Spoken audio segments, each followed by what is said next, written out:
Well, it's a great pleasure to be here at Princeton again after a 3 or 4 year absence. And it's particularly a great pleasure tonight because Princeton, as it happens, is the last stop on my 9.5-week lecture tour following the publication of Reason and the Balance. I've been at many of the universities, the largest universities in this country, and 10 days in Spain at 3 different universities, living out of a suitcase the whole time. I just have to finish up here and then go to Washington for a national public radio broadcast on Monday, and then finally I'll be back at home in sunny California. So I'm really glad to be with you for a while. Now, you know, if we ask the question about can science know the mind of God, what everybody's going to think about right away, in fact, what you're meant to think about, is one of the surprise best-selling books of all time, A Brief History of Time by the physicist Stephen Hawking of Cambridge University in England. Stephen Hawking, of course, is now known everywhere around the world as the brilliant scientist who tragically, as a young man, became progressively crippled with what Americans call Lou Gehrig's disease, and has ended up as an individual who is physically as helpless as it's possible to be, unable to move, not only confined to a wheelchair, but unable to speak or to communicate, as most people do, although due to a technological marvel and the very limited amount of movement he has left in his hands, he can activate a voice synthesizer which speaks with an artificial voice for him. He wrote this book for the public about his physical theories, A Brief History of Time, frankly for money-making purposes. He needed to earn some money to pay his children's tuition. He didn't expect to make very much money. The initial printing was 5,000 copies, but within a few years this book had sold 5 million copies. He ended up a worldwide celebrity on the cover of Newsweek with the caption, "Master of the Universe." And one can see the tremendous imaginative appeal. Hawking is, of course, a brilliant scientist, and that's part of the appeal, but the public can understand directly only a very little part of the science. In fact, many people have suggested that A Brief History of Time is one of the most unread bestsellers of all time. But the very idea that a person in such a state of complete physical helplessness would possibly promise to discover the ultimate secrets of the universe, to make sense out of things altogether, this is a tremendously appealing idea, an enactment of the human spirit and mind overcoming material deficiencies, of mind over matter. And indeed, Hawking offered his readers a tremendously exhilarating promise of universal understanding. In terms of the physics, what he promised was that, he said, physics is on the verge of discovering the final theory, as some call it, the theory of everything, as others call it, the complete unified theory of the fundamental forces of physics.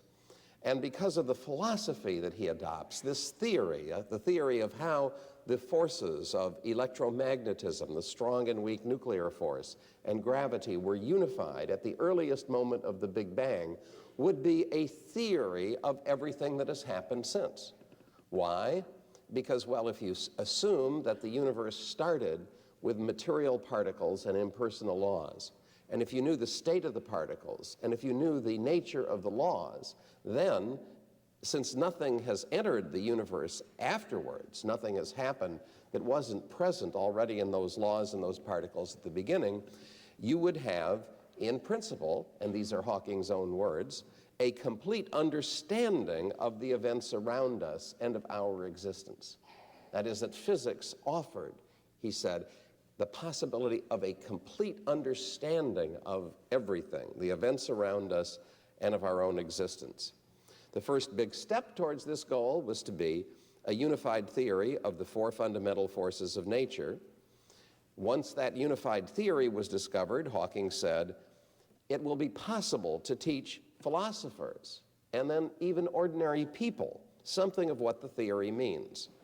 Eventually, this knowledge would then enable everyone to take part in a great conversation about such grand questions as why it is that we in the universe exist. Why is there something instead of nothing? And finding the answer to that riddle of existence, Hawking concluded in the very famous final sentences of his book, would be the ultimate triumph of human reason, for then we would know the mind of God. Now, what Hawking was talking about when he said, then we would know the mind of God, was not, at least as it appears in the context of the book, the God that people think of as the God of the Bible, the God of the Judeo-Christian tradition, a supernatural being outside of nature who created it. Rather, what Hawking seemed to have in mind was that through the pursuit of scientific knowledge, human beings would take on God's omniscience. You see, they would know everything that there is to be known. They would have a complete understanding of the events around us and of our own existence. Now, if you take even the most modest skeptical stance towards this picture, you can see at once that there are some things about it which are strikingly unlikely to be fulfilled.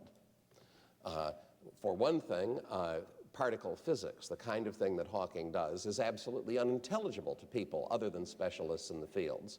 One has to have a very advanced mathematical knowledge to know what they're talking about, and yet he, without explaining, held out the promise that if the particle physicists found their goal, they could somehow explain it to philosophers and then to everybody else. It could become common knowledge, you see. It would become part of the common knowledge of everyone. And more than that, he seemed to think that this knowledge of physical events, of physical cause and effects, could cross the barrier between the how questions, how do things happen, to the why questions. Once we had a perfect knowledge of how things happened, we would know the why. And it's with knowing the why, you see, that we understand the mind of God. Does it seem like a very naive vision? Well, yes, in fact, it really is. And that's why it's so interesting that this very naive, romantic, and impossible vision of what scientific investigation could provide created this tremendous worldwide stir, you see. It was a kind of imaginative fiction that captured the public mind because, as that Newsweek cover story said, it promised that we could become the masters of the universe, you see, that this scientific knowledge of material cause and effect could give us what people seek, a way of making sense out of reality as a whole and coming to master it.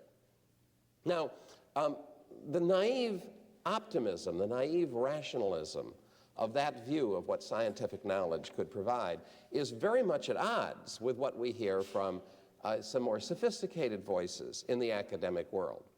One of these that I'll just use as an all-purpose example at this point is Richard Rorty, the famous philosopher who was a professor at this university, I believe, at an earlier stage in his career, but is now at the University of Virginia, who is a leading proponent of a view of the world which does not take this same a hopeful stance that we can understand reality as it really is, then we can have a complete understanding of the events around us and of our own existence. In fact, in a recent article, Rorty says that one of the firm conclusions of contemporary philosophy is that it is impossible to imagine that we could, through investigation and thinking, achieve what he calls a full, objective, true account of nature, of things as they really are. You see, this is in his wording, the same thing that Hawking is saying when he says a complete understanding of the events around us and of our own existence. Why couldn't we have this complete understanding of nature, this complete unified understanding which would be true for everybody? Well, Rorty says, it's because of the very process of scientific investigation to which Hawking appeals. What do we get out of scientific investigation? If we take the scientific investigation of our times as the true account of reality, as Rorty does, what does it tell us? Well, he says, it tells us that we are the products of Darwinian evolution, of evolution by mutation and natural selection, of material processes that rewarded only success in reproducing and in leaving offspring. And, to quote Rorty's words, the idea that one species of organisms is, unlike all the others, oriented not just towards its own increased prosperity, but towards truth with a capital T, is as un-Darwinian as the idea that every human being has a built-in moral compass, a conscience that tells us intuitively the difference between right and wrong. You see, so that the very idea that science gives us about ourselves, that what we are is a species that evolved to its present condition through natural selection, a process which rewards only success in leaving offspring, makes it impossible to conceive that this one animal species should have an orientation towards absolute truth instead of towards its own increased prosperity. It's as absurd, he said, as the idea that we have an intuitive knowledge of right and wrong. Now, that notion, the way he put that, struck a particular chord in me because, as you know, as you've been told, I'm a professor of law in my regular academic work and a professor of criminal law. And one of the things I know about our legal system is that it presumes that every individual has an intuitive, innate understanding of a difference between right and wrong, between moral right and moral wrong, a moral right and moral wrong that exists independently of the legal system. And that is why the definition of insanity for legal purposes, the insanity that will make you not liable to a criminal conviction, is that you've lost that understanding. A person is insane if, due to mental disease or defect, he or she is unable to understand the moral wrongfulness of the act. But this view, which is so central to our system of criminal responsibility, is to Rorty inconceivable that it could actually be true that we would have a sense of an objective right or wrong, just as it is inconceivable that we would have an orientation to finding absolute truth, a complete understanding of our world, because all we can really know is what works for us in our particular condition in time.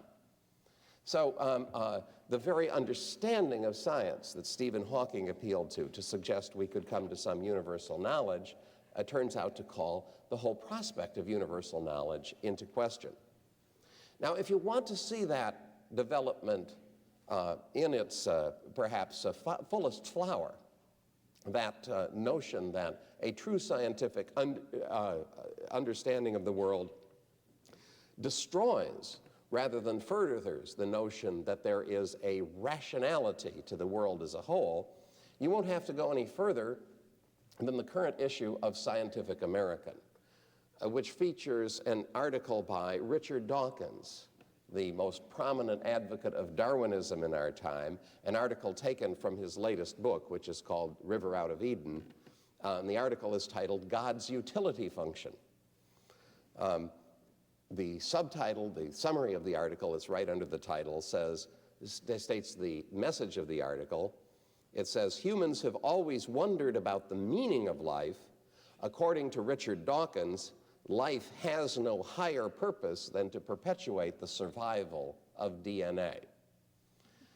And in this article, Richard Dawkins explains his very well-known view of the Darwinian process, that the Darwinian process is a process which, once life has started in the first place, is a process of selecting and rewarding those genes, those stretches of genetic material, of DNA, which are better than other stretches of material of DNA at leaving copies of themselves. And that the whole process of life is just a process of DNA trying to make more DNA. Now, what's the meaning of this process? Well, one of the things that Richard Dawkins says is that if you even ask that question, a question about the meaning of life, the question, you see, that Stephen Hawking wanted to ask, you're scientifically illiterate. And he concludes the article by saying, so long as DNA is passed on, it does not matter who or what gets hurt in the process. Genes don't care about suffering because they don't care about anything. In a universe of electrons, the electrons are the stuff that Stephen Hawking studies, in a universe of electrons and selfish genes, the stuff that evolutionary biologists study, in a universe of electrons and selfish genes, blind physical forces, and genetic replication, some people are going to get hurt, other people are going to get lucky, and you won't find any rhyme or reason in it, or any justice. The universe that we observe has precisely the properties we should expect if there is at bottom no design, no purpose, no evil, and no good. Nothing but pitiless indifference. DNA neither cares nor knows. DNA just is, and we dance to its music. So now here is the fulfillment of the promise of rationality, you see, that was going to come from scientific investigation. What do we get? We get a world of material forces existing to produce more material forces, of DNA producing more DNA, and that's all there is to it. A meaningless, purposeless, completely irrational world. DNA neither knows nor cares. That's the true underlying nature of reality. Now, how do we get to this point? It seems like this effort to understand the mind of God turns out to have the conclusion that God has no mind. There's no mind there to be found. Now, how did this happen? Well, I was lecturing just the other night at another university, the University of Delaware, and a professor of molecular biology who was objecting to the message he understood I would be delivering, came to the lecture and passed out copies of an article that he thought would refute everything that I said. Now, I was delighted to see this. I knew the article. It was something that was already familiar to me, and I thought, goodness, what a wonderful illustration this gives of just my point. So I'll use it here tonight with you as well. The essay is from the Journal of Molecular Evolution, and it's by a very prominent and distinguished molecular biologist at UCLA, the University of California at Los Angeles, named Richard Dickerson. The essay is titled "The Game of Science." And I can tell you that it was written with me particularly in mind, because it was published in this journal just a while after they had opened their pages to me to write an essay, you see. And so, although he doesn't name me in it, there are references in it which clearly indicate that it's written in part to answer what I had said. Now, he begins this essay, "The Game of Science," with the following statement. Science fundamentally is a game. It is a game with one overriding and defining rule. Rule number one. This is the overriding and defining rule of science. Let us see how far and to what extent we can explain the behavior of the physical and material universe in terms of purely physical and material causes without invoking the supernatural.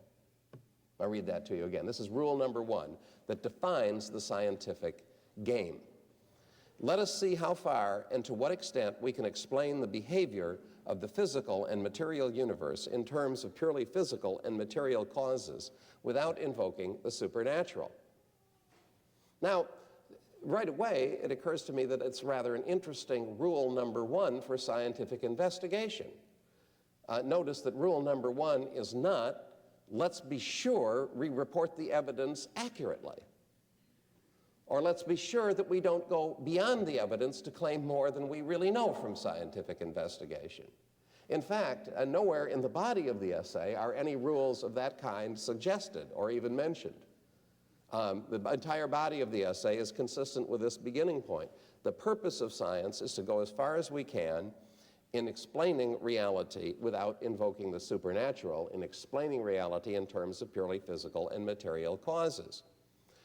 Moreover, Professor Dickerson goes on in this article, which was much celebrated at the time, and I think is indeed represents a very dominant way of thinking among scientists of his kind, to say that while it may be true that we do not at present have a materialist explanation for every aspect of reality, The process of seeking such investigations, the success of science has been such that we have reason for confidence that eventually this scientific enterprise will succeed in providing materialist explanations for the things for which such explanations are at present temporarily lacking. And that the worst thing that science can possibly do is indulge even for a moment the idea that there may be some things which cannot be explained in that way. Indeed, Dickerson says, and I'll quote his exact sentence, "The most insidious evil of supernatural creationism, the most insidious evil of supernatural creationism is that it stifles curiosity and therefore blunts the intellect." Insidious evil of suggesting that there may not be a materialistic explanation for everything, you see, creates a discouragement towards those who are determined to find those explanations. Now, if, of course, one has a single-minded view, as Professor Dickerson does, that the whole intellectual process of understanding reality is a process which must inherently presume the existence of a materialist explanation for everything, and that while it may recognize temporary setbacks and checks, has an absolute confidence that it will succeed in the long run in filling out that prospect, then one has an outlook which guarantees a materialistic understanding of everything. And since matter has no purposes, matter has no sense of right and wrong, matter has no morality, one gets inevitably out of such a thinking process if it's not checked by something else. You see, if there's not something else that is working in another way, what Richard Dawkins told us we get: a world of pitiless, indifferent, unknowing, purposeless mechanisms, and that's all that there is to it. When I reread this Dickerson essay, as I was discussing it with that audience at the University of Delaware, I was reminded of something I remember from my youth when John F. Kennedy was president, and when the Chief of Staff of the Air Force was a rather bellicose general named Curtis LeMay. You remember Curtis LeMay? LeMay was famous in the Air Force because he was so tremendously effective at carrying out missions. He was a very, very able officer. But he was also famous for being a loose cannon on the deck of the ship of state. I remember his very subtle answer to what we should do about the Vietnam War. It was to bomb them back into the Stone Age. And this was the kind of answer that LeMay seemed to have to every sort of problem. And I remember that President Kennedy, when asked about why he kept General LeMay around, said, well, you know, if you decide to go with the bombers, you absolutely want LeMay to be leading the first wing and in command. But if you're discussing whether or not to go with the bombers, he's the last person you want in the room to deal with that question. And it seems to me that, in effect, what Richard Dickerson says is that the operational people, the LeMays, who are good at finding solutions of a particular kind, should be deciding what kind of solutions we should look for, that the bomber pilots should be in the State Department deciding how to meet the overall questions of reality. And of course, they'll always say that every problem can be met with the kind of solution that we know. Now, this same materialistic imperialism, one say, this sense that science looks for materialist explanations, therefore everyone should look for materialist explanations, and therefore we should assume for all purposes that matter is all that there is, and that we live in this unknowing, uncomprehending, meaningless world of material descriptions, is very well expressed in a current book by the philosopher of science Daniel Dennett called Darwin's Dangerous Idea, a book which I've recently reviewed in the October issue of the New Criterion. And I think Daniel Dennett explains what is the crucial scientific step in this materialistic understanding of reality, the crucial scientific proposition that gives people like Richard Dawkins the sense that the right way to understand reality as a whole is to understand it in strictly materialistic and Darwinian terms. what Dennett says that Darwin accomplished, and indeed he gets his science from Dawkins and from the other leading figures of Darwinism, is that Darwin explained design in living organisms in materialist terms. Richard Dawkins begins his famous book, The Blind Watchmaker, by saying that biology is the study of complex things that look as if they were designed by a creator for a purpose. But they were not designed by a creator for a purpose, he says. They were produced by material mechanisms. And Dennett builds on this theme and says that if it's true that our materialist biology of today can take things like the eye, the heart, the brain, the different complex organs of plants and animals, and explain all of these things that look like complicated mechanisms that must have been designed by an intelligent creator, and explain them as the products of a purely material process, then we have good reason, having conquered that great problem, to suppose that all other things will yield to that same type of explanation, and that a scientific, a materialist explanation of everything is at hand, or is at least a reasonable prospect for the future. Here I'll give you Dennett's exact words. He says, Darwin's idea that design in biology could be explained by mutation and natural selection was born as an answer to questions in biology, but it threatened to leak out, offering answers, welcome or not, to questions in cosmology, going in one direction, back to the ultimate beginning, the Big Bang that Stephen Hawking studies, and psychology, going in the other direction, the human mind. Explain that in terms of similar material forces. If the cause of apparent design in biology could be a mindless process of evolution, why couldn't the evolutionary process itself in biology be the product of mindless evolution, and so on all the way down to the ultimate beginning? And if mindless evolution could account for the breathtakingly clever artifacts of the biosphere, how could the products of our own real minds be exempt from an evolutionary explanation? Darwin's idea thus threatened to spread all the way up, dissolving the illusion of our own authorship, our own divine spark of creativity and understanding.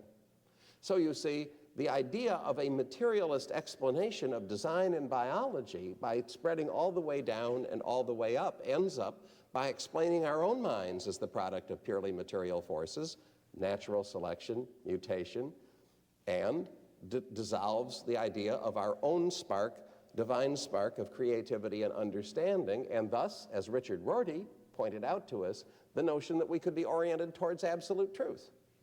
What we think is just the product of these material forces. Or as Richard Dawkins put it, DNA neither knows nor cares, and we dance to its music. So rationality itself is dissolved. And yet, although rationality itself is dissolved by this system, the system is presented by its adherents as being the only possible rational system. And indeed, in the words of Richard Dawkins, if you meet someone who doubts evolution in this sense, it is absolutely safe to say that they are ignorant, superstitious, or even wicked. He says, but he'd rather not consider that. And Daniel Dennett addresses the following statement to parents who presume to teach their children anything other than that human beings are the product of evolution by natural selection. I'll quote his exact words.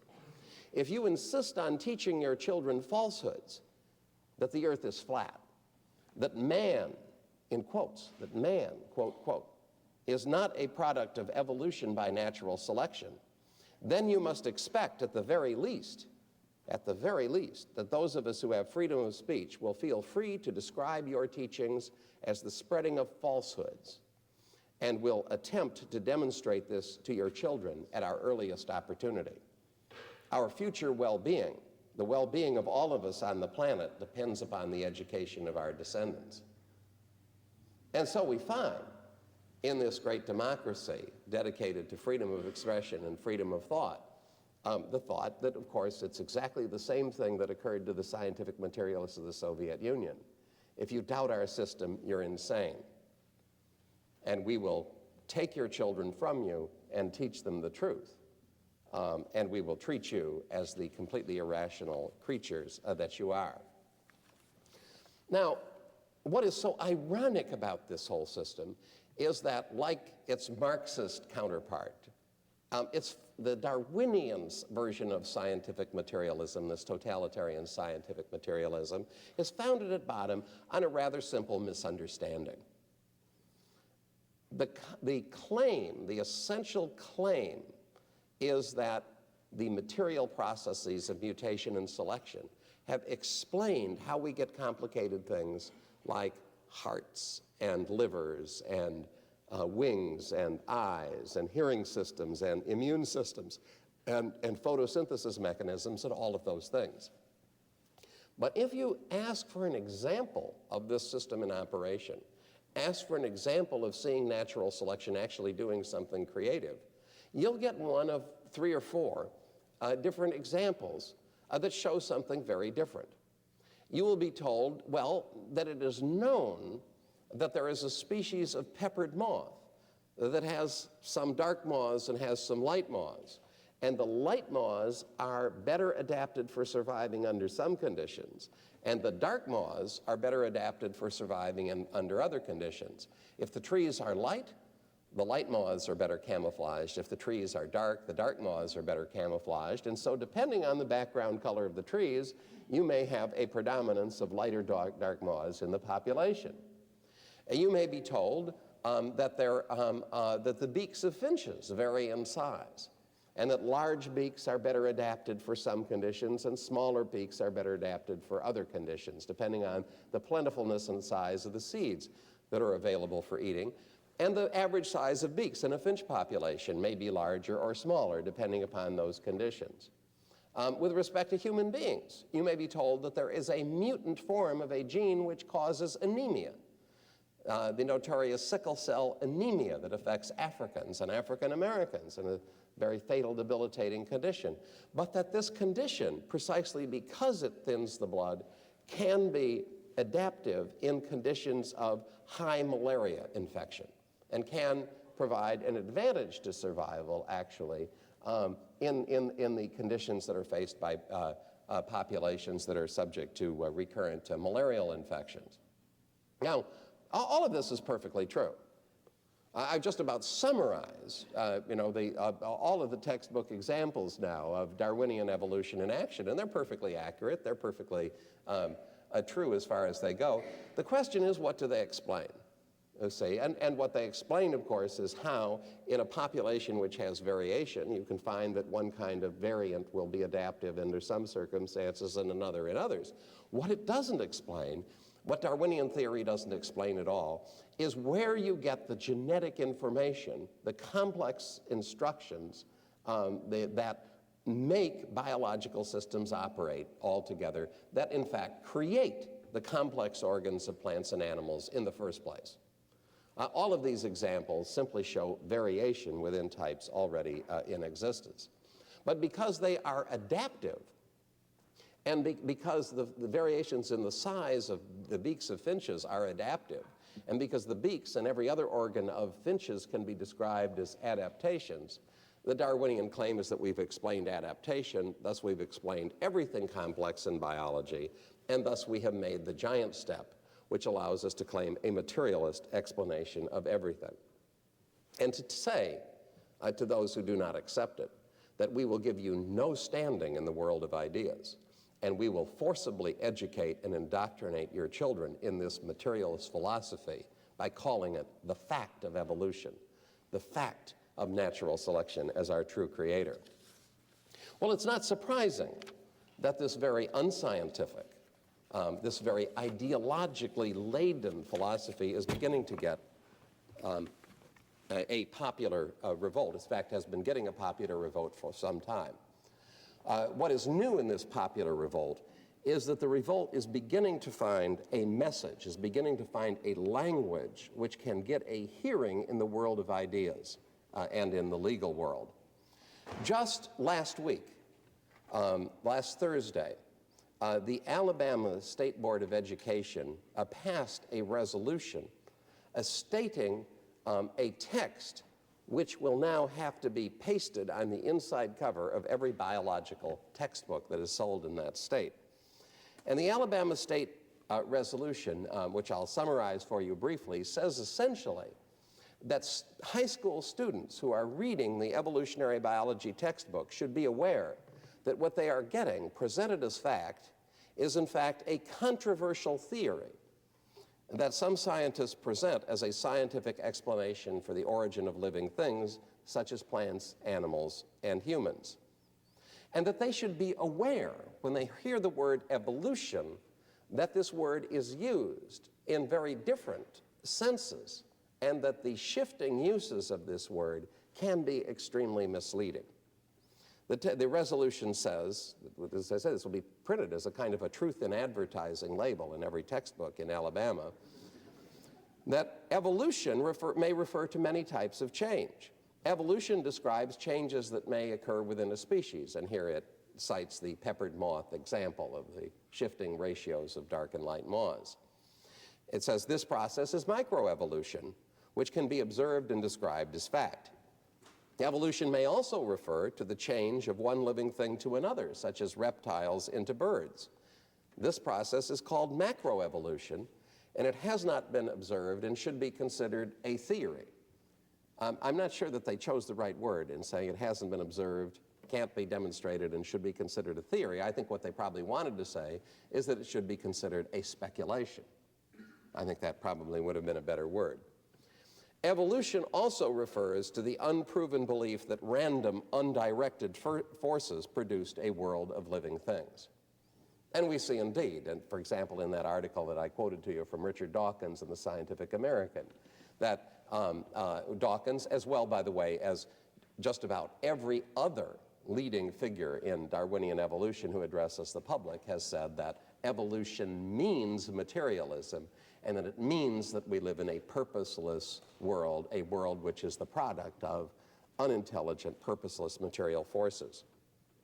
The Alabama State School Board statement goes on to point out certain problems in the fossil record which the textbooks do not address. And it points them out and says students should be aware of them and should be aware that the textbooks are not, in fact, telling them the full truth about the evidentiary problems that are involved with this theory. And it brings to the attention of the students of the state the information problem. It says, how did you and all living things come to possess such a complete and complex set of instructions for building a living body? So that's the information problem. Where's the program? Where's the complexity coming from that enables an organism that is a product of many different mechanisms that are all intricate and complex and all have to work together? How is the origin of that explained by the variations in the peppered moth? The resolution concludes, study hard and keep an open mind. Someday you may contribute to the theories of how living things appeared on Earth. Well, isn't this a remarkable situation? We have here a State Board of Education warning the students, putting a kind of label that you might, put on cigarette advertising or whatever, to say, don't necessarily believe everything you're told in this book is fact. The person who sent me this resolution said, I confidently predict that the American Civil Liberties Union will bring a lawsuit to prevent this from being put in the books.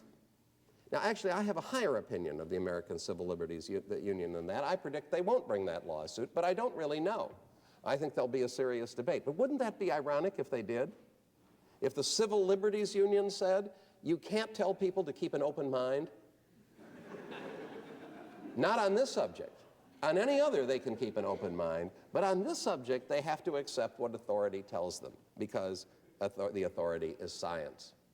Now, at the bottom, what the people of Alabama who elected those representatives who are producing this textbook resolution are trying to do is the same thing that Stephen Hawking is trying to do. They're trying to make sense out of the world. You see, they're trying to understand how things fit together. Their interest really isn't in the details of biology or of scientific investigation. I know what they're interested in. They're interested in morality. How does the world make moral sense? Stephen Hawking's interested in that too. I know that he is.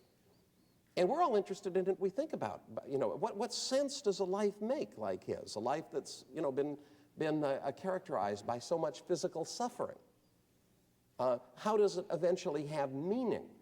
Richard Dawkins would say there is no meaning. It's his philosophy, of course, that discourages thought, that does what Richard Dickerson said creationism does. It stifles curiosity. It prevents us from asking questions. What's the meaning of a life like that? What's the meaning of our lives? How can we make sense out of a world in which there's suffering? How can we understand the difference between right and wrong? How can we understand that postulate that I told you that our legal system instinctively makes and never even questions, that people have an understanding of right and wrong? And when they do wrong, they know that they're doing wrong. Richard Rorty says that doesn't make any sense in a Darwinian world. And it doesn't make any sense in a Darwinian world, but is that because the Darwinian explanation of life itself doesn't make sense? It ends us in a picture of irrationality. Well, consider what might be offered as an alternative view of the basis for rationality, the foundation of rational thought. That behind the world that we live in, there is not matter in mindless motion, not meaningless combinations of matter, not just genes striving to produce more genes, but a mind, that the world is the product of mind. Now, if we want to make sense out of the world, isn't that the best starting point? And if we want to understand how human beings can be searchers after objective truth, is it not best to understand them as beings who are produced by a mind, who are created in the image of a mind, which is itself the source of absolute truth, the source of objective truth? If we want to understand how human beings can have an understanding, an instinctive understanding that there's a difference between right and wrong, does it not make sense to imagine that there is a difference between right and wrong? And that that is what they are reflecting in this understanding. In short, if we want a rational world, if we want to try to make sense out of the world, isn't it right that we should assume that one can make sense out of the world, not simply as a product of material causes and effects, but of something that comes from mind, that comes from a mind that makes sense, a mind which we can possibly have some a basis for understanding in part, and that is the basis for which we have hope, that a program of rationality has some hope for success.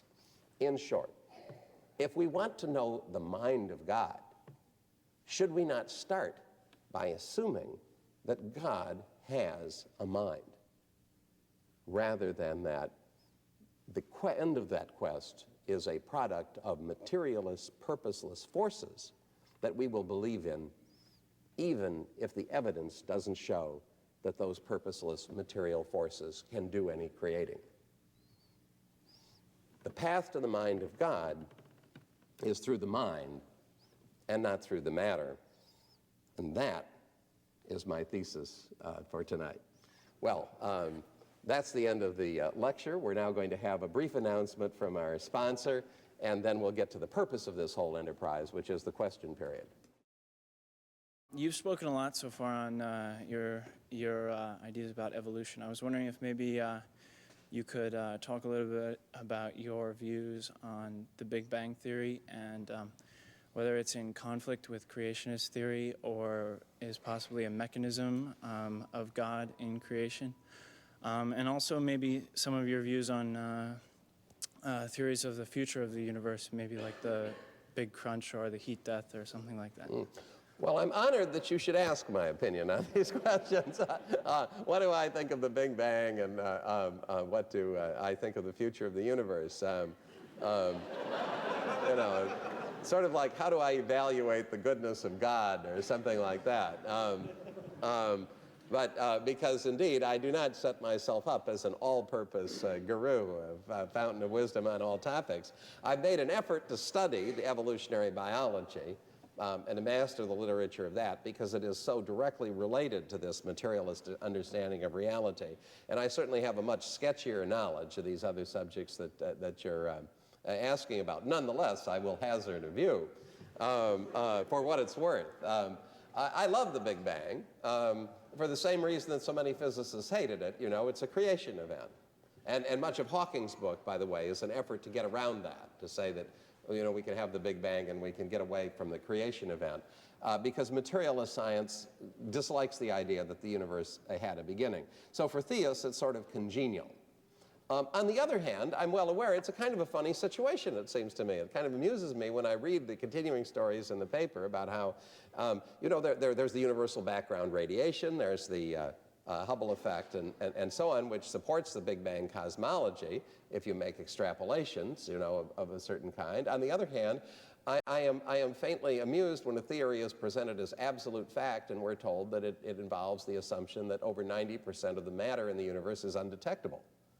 You know, does it really exist? Who knows? Or when we're told that the current calculations make certain stars in the universe older than the universe as a whole. You know, so obviously there's some, you know, there's, depending on what you give emphasis to, the present state of knowledge can look absolutely secure, or it can look like things are pretty much in flux. So the way I tend to just approach these questions, I tend to take seriously a point that an awful lot of people in science give lip service to, but I don't think that they really mean it, which is that scientific knowledge at any given time is tentative. You know, the Big Bang cosmology is certainly, I'm very eager to concede, and, you know, to affirm that it's undoubtedly the best interpretation of physical reality that we have today. But if you said, am I certain that that's still going to be the orthodoxy a century from now? You know, I'd say no. It wouldn't surprise me terribly if things went in a different direction, if things were different.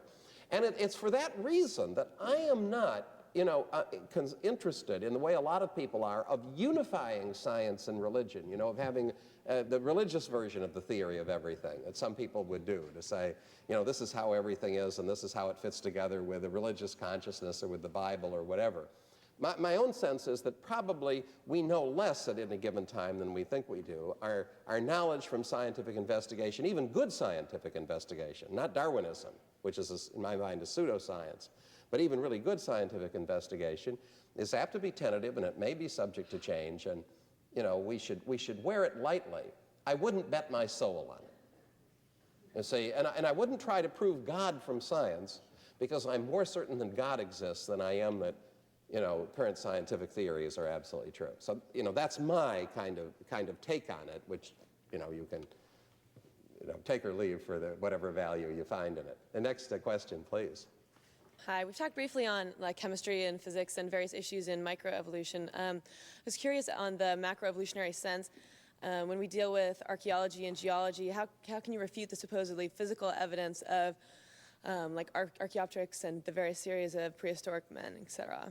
Oh, well, that's the easiest thing in the world. And for those who want the answer in any detail, it's in chapters 4, 5, and 6 of Darwin on Trial, where I go into the fossil evidence. But let me just, you know, tell you this, that if you look at the fossil evidence overall, it is the strongest reason for not believing in Darwinism. At the time that The Origin of Species was first published in 1859, Darwin's leading opponents were not clergymen. They were not Bible-thumping pastors. They were fossil experts who said this theory just can't possibly be true, because the overwhelming pattern in the fossil record is that while, you know, new things seem to appear from time to time in rocks dated in different ages, they always appear fully formed and just as they are, and they stay unchanged. Persistence of stasis, absence of evolutionary change, is the rule of the fossil record.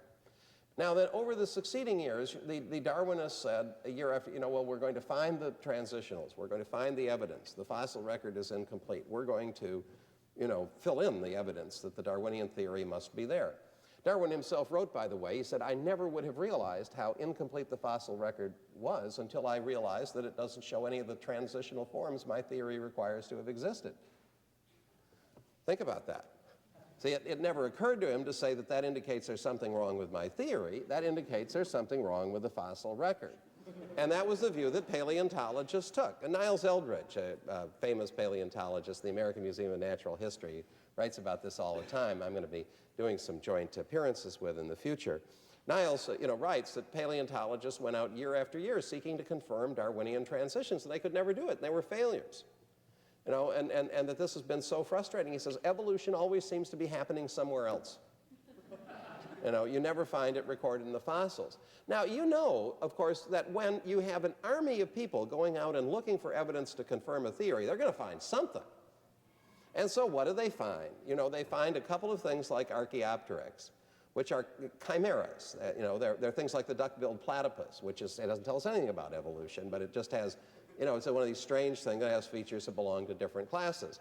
But it doesn't show a transition from one kind of thing to another. It's just a form with different characteristics from different forms. Now, you get the so-called hominid series, which is mainly bone fragments. It's said that you can put all of the evidence of human evolution on a large billiard table. Mostly bone fragments that are lovingly reconstructed by an army of people who know very well that if they find a human ancestor, they'll be in the front page of the New York Times and they'll become rich and famous. Now, this isn't something that can prove a theory. This is an artifact of belief in the theory.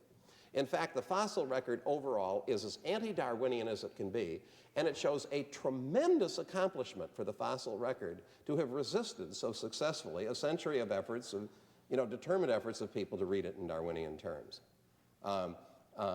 That's what's really significant. It's not so much that there's an absence of evidence for the transitionals and positive documented evidence for the prevalence of stasis, that is, absence of evolutionary change over long periods of time.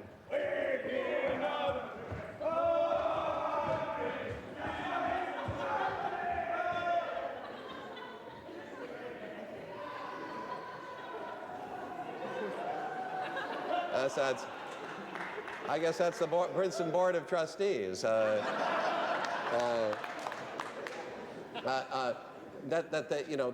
the fossil record has maintained this anti-Darwinian character after such a determined effort to read, every possible Darwinian interpretation into it.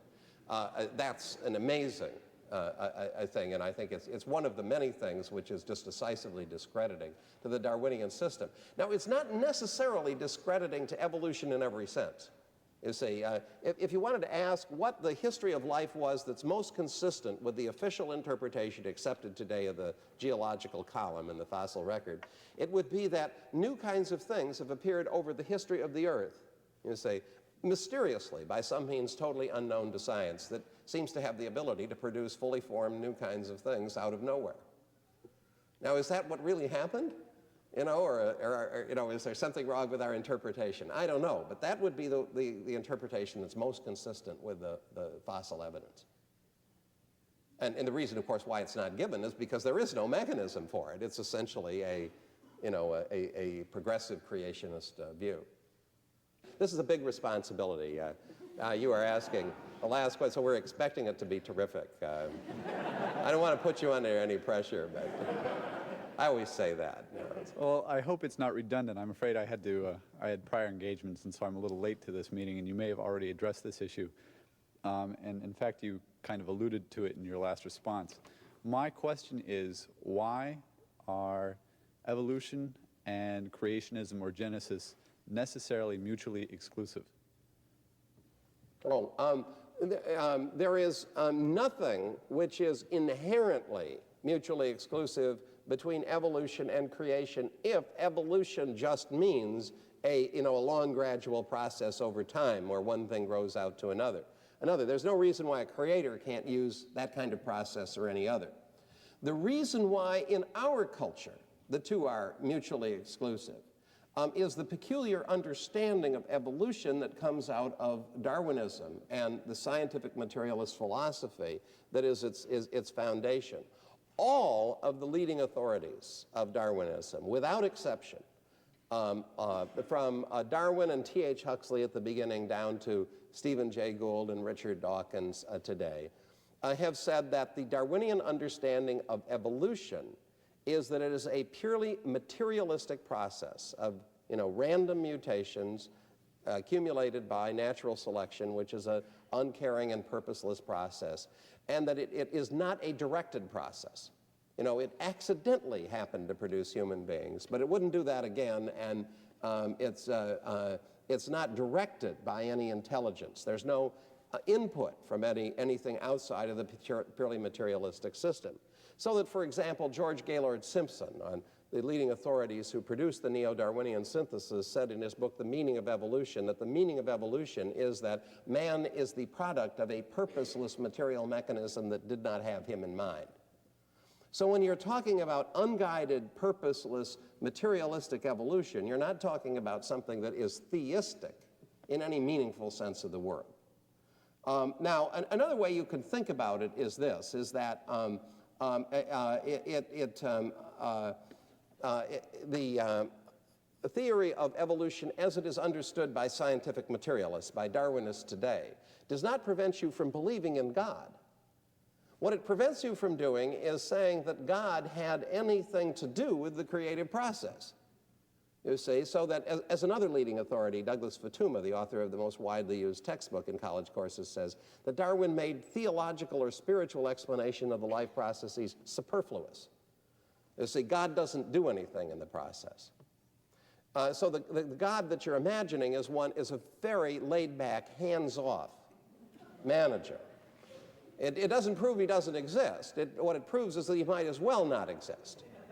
You see, that he's irrelevant to the creative process and doesn't direct it, if you accept that view of evolution. So you see, the theism and the material, what is really in contradiction is theism and materialism or naturalism. A materialism which says that matter is all there is, or a naturalism which says essentially the same thing, nature's all there is. It's a closed system of material causes and effects that cannot be accepted, it cannot be influenced by anything from outside, is inconsistent with a theism that says that something else than matter exists, God, and that God affects the material universe and is its creator. So that's where the tension is. And I want to say that the materialism and the naturalism is not incidental to Darwinism, it's essential. And the reason it's essential is because there's so little evidence of natural selection ever actually doing anything. You see, how do we know that natural selection, evolution by natural selection, produced these new forms that appear in the fossil record mysteriously out of nowhere? And we can't test the process. Well, what's heavily involved in that is a presumption that natural selection must have done it because nothing else was available. You see, that's the materialism.